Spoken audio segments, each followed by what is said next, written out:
ಕನ್ನಡ ಕಿರುತೆರೆಯಲ್ಲಿ ಅತಿ ದೊಡ್ಡ reality show Bigg boss ಈಗ ಸೀಸನ್ 11 ನಡೆಯುತ್ತಿದ್ದು ಇನ್ನೇನು ಮುಗಿಯುವ ಹಂತಕ್ಕೆ ತಲುಪಿದೆ. ಆದರೆ ಒಳಗಡೆ ಇದ್ದಂತಹ ಒಬ್ಬ ಕಂಟೆಸ್ಟೆಂಟ್ ಬಗ್ಗೆ ಈಗ ಭಾರಿ ಹೊರಗಡೆ ಚರ್ಚೆಯಾಗುತ್ತಿದೆ.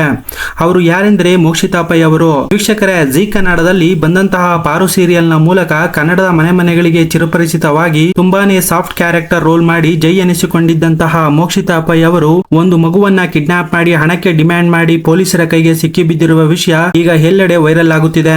ವೀಕ್ಷಕರೇ, ಜನರು ಇದು ನಿಜಾನ ಅಥವಾ ಸುಳ್ಳು ಎಂದು ಮಾತನಾಡಿಕೊಳ್ಳುತ್ತಿದ್ದಾರೆ. ವೀಕ್ಷಕರೇ, ಈ ವಿಷಯವನ್ನ ಒನ್ ಇಂಡಿಯಾ ಎಂಬ ವೆಬ್ ಪೇಜ್ ಸುದ್ದಿಯನ್ನು ಪ್ರಕಟಿಸಿದೆ. ಇದು 2014ರಲ್ಲಿ ನಡೆದಿದ್ದು ರಾಜಾಜಿನಗರ ಪೊಲೀಸ್ ಸ್ಟೇಷನ್ ನಲ್ಲಿ ಕೂಡ ಎಫ್ಐಆರ್ ಆಗಿದೆ ಎಂದು ಈ ವಿಷಯವನ್ನ ಬಿತ್ತರಿಸಿದೆ. ವೀಕ್ಷಕರೇ, ಅಂದು 2014 ಬಿಕಾಂ ಮುಗಿಸಿದಂತಹ ಮೋಕ್ಷಿತಾ ಪೈ ಅವರು ಮನೆಯಲ್ಲಿಯೇ ಟ್ಯೂಷನ್ ಮಾಡುತ್ತಿದ್ದರು.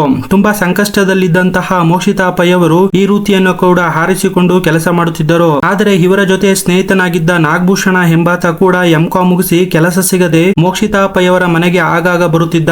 ಇಬ್ಬರು ಒಂದೇ ಮೈಂಡ್ ಸೆಟ್ ಅಲ್ಲಿ ಈ ಕಷ್ಟಗಳಿಂದ ಹೊರಬರಬೇಕು ಮತ್ತು ಬೇಗನೆ ದುಡ್ಡು ಮಾಡಬೇಕು ಎಂಬ ಮೈಂಡ್ ಸೆಟ್ ಅನ್ನು ಹೊಂದಿದ್ದರು. ಇದರಿಂದ ಅವರಿಗೆ ಒಳದ ಐಡಿಯಾವೇ ಕಿಡ್ನಾಪ್. ವೀಕ್ಷಕರೇ, ಅವರ ಟ್ಯೂಷನ್ ಗೆ ಬರುತ್ತಿದ್ದಂತಹ ಪ್ರೇರಣಾ ಎಂಬ ದೊಡ್ಡ ಹೋಟೆಲ್ ಬಿಸಿನೆಸ್ ಮ್ಯಾನ್ ಮಗಳನ್ನು ಆರಿಸುವ ಪ್ಲಾನ್ ಮಾಡಿಕೊಂಡು ಅದರಂತೆಯೇ ಒಂದು ದಿನ ಟ್ಯೂಷನ್ ಅನ್ನು ಮುಗಿಸಿ ಹೋಗುತ್ತಿದ್ದಂತಹ ಪ್ರೇರಣಾ ಎಂಬ 14 ವರ್ಷದ ಮಗುವನ್ನ ನಾಗಭೂಷಣ್ ತಮ್ಮ ಕಾರಿನಲ್ಲಿ ಕಿಡ್ನಾಪ್ ಮಾಡಿ ನಂತರ ಮೋಕ್ಷಿತಾ ಪೈ ಮತ್ತು ನಾಗಭೂಷಣ್ 25 ಲಕ್ಷಕ್ಕೆ ಡಿಮ್ಯಾಂಡ್ ಮಾಡಿದರು. ವೀಕ್ಷಕರೇ, ಇದಕ್ಕೆ ಒಪ್ಪಿದಂತಹ ಪ್ರೇರಣಾ ತಂದೆ ಅವರು ಪೊಲೀಸರ ಸಹಾಯದಿಂದ ಹಣ ಕೊಡುವ ಸಮಯದಲ್ಲಿ ಈ ಇಬ್ಬರು ಪೊಲೀಸರ ಕೈಗೆ ಸಿಕ್ಕಿಬಿದ್ದರು. ಇದಾದ ನಂತರ ಅವರ ಮೇಲೆ ಕಿಡ್ನಾಪ್ ಕೇಸ್ ಕೂಡ ದಾಖಲಾಗಿ ಜೈಲಿಗೆ ಕೂಡ ಹೋಗಿ ಬಂದಿದ್ದಾರೆ ಎನ್ನುವ ಸುದ್ದಿಯನ್ನ ಒನ್ ಇಂಡಿಯಾ ವೆಬ್ ಪೇಜ್ ಪ್ರಕಟ ಮಾಡಿದ್ದು ಇದು ಎಲ್ಲೆಡೆ ವೈರಲ್ ಆಗುತ್ತಿದೆ. ವೀಕ್ಷಕರೇ, ನಮ್ಮ ಕನ್ನಡದಲ್ಲಿ ಒಂದು ಗಾದೆ ಇದೆ, ಯಾವ ಹುತ್ತದಲ್ಲಿ ಯಾವ ಹಾವಿರುತ್ತೋ ಯಾರು ಬಲ್ಲರು ಅಂತ.